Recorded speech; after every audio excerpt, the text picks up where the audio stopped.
Son of God, share my mind, and you don't die. This is the season 3, the episode 601 in the series How to Manifest Immortality.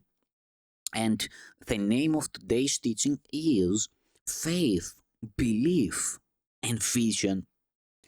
All special relationships have sin as their goal, for they are bargains with reality, towards which the seeming union is adjusted. Forget not this, to bargain is to set a limit, and any brother with whom you have a limited relationship you hate. You may attempt to keep the bargain in the name of fairness, sometimes demanding payment of yourself, perhaps more often of the other. Thus, in the fairness, you attempt to ease the guilt that comes from the accepted purpose of the relationship. And that is why the Holy Spirit must change its purpose to make it useful to Him and harmless to you. If you accept this change, you have accepted the idea of making room for truth. The source of sin is gone. You may imagine that you still experience its effects, but it is not your purpose and you no longer want it. No one allows a purpose to be replaced while he desires it, for nothing is so cherished and protected as is a goal the mind accepts. This it will follow, grimly or happily, but always with faith and with the persistence that faith inevitably brings. The power of faith is never recognized if it is placed in sin, but it is always recognized if it is placed in love. Why is it strange to you that faith can move mountains? This is indeed a little fit for such a power, for faith can keep the Son of God in chains as long as he believes he is in chains, and when he is released from them, it will be simply because he no longer believes in them, withdrawing faith that they can hold him and placing it in his freedom instead. It is impossible to place equal faith in opposite directions.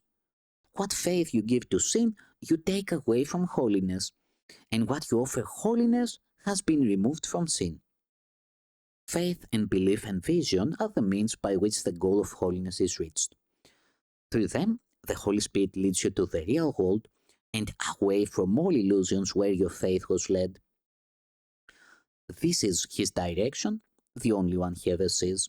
And when you wander, He reminds you there is but one. His faith and His belief and vision are all for you. And when you have accepted them completely instead of yours, you have need of them no longer. For faith and vision and belief are meaningful only before the state of certainty is reached. In heaven, they are known, yet heaven is reached through them.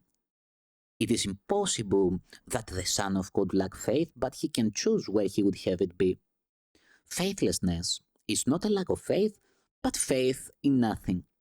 Faith given to illusions does not lack power, for by it does the Son of God believe that he is powerless. Thus is he faithless to himself, but strong in faith in his illusions about himself. For faith, perception, and belief you made as means for losing certainty and finding sin. This mad direction was your choice, and by your faith in what you chose, you made what you desired. The Holy Spirit has a use for all the means for sin by which you sought to find it. But as He uses them, they lead away from sin, because His purpose lies in the opposite direction. He sees the means you use, but not the purpose for which you made them. He would not take them from you, for He sees their value as a means for what He wills for you. You made perception that you might choose among your brothers and seek for sin with them. The Holy Spirit sees perception as a means to teach you that the vision of a holy relationship is all you want to see.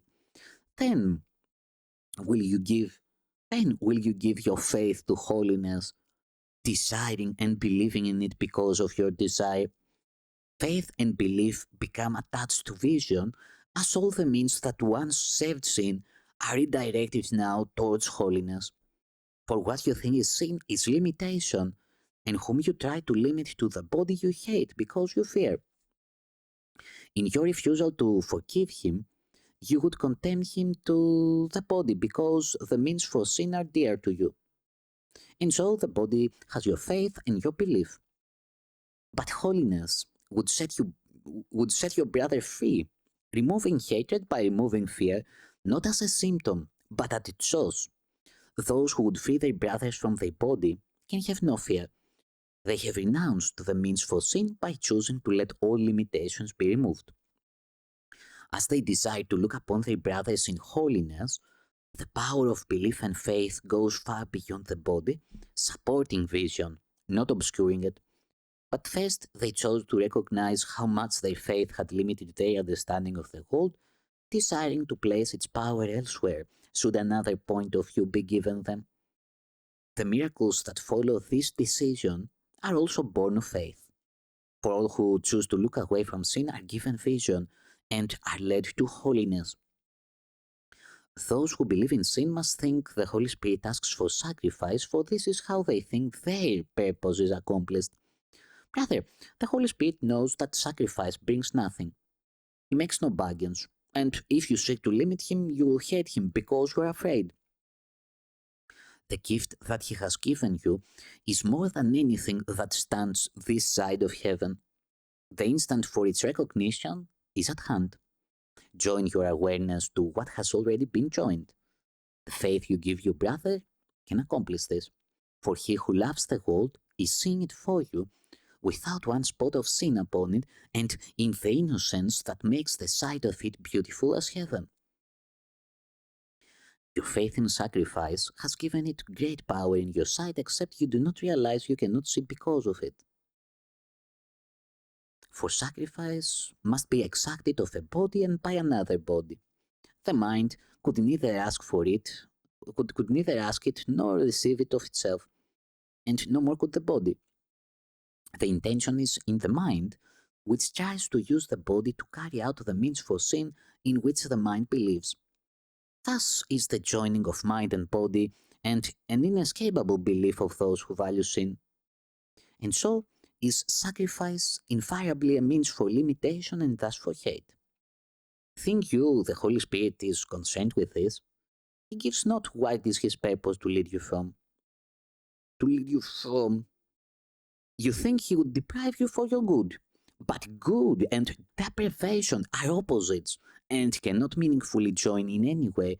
It is like saying that the moon and sun are one because they come with night and day and so they must be joined. Yet sight of one, it is but the sign the other has disappeared from sight. Nor is it possible that what gives light be one with what depends on darkness to be seen. Neither demands the sacrifice of the other, yet on the absence of the other does it depend. The body was made to be a sacrifice to sin, and in the darkness, so it still is sin. Yet in the light of vision, it is looked upon quite differently. You can have faith in it to serve the Holy Spirit's goal, and give it power to serve as means to help the blind to see.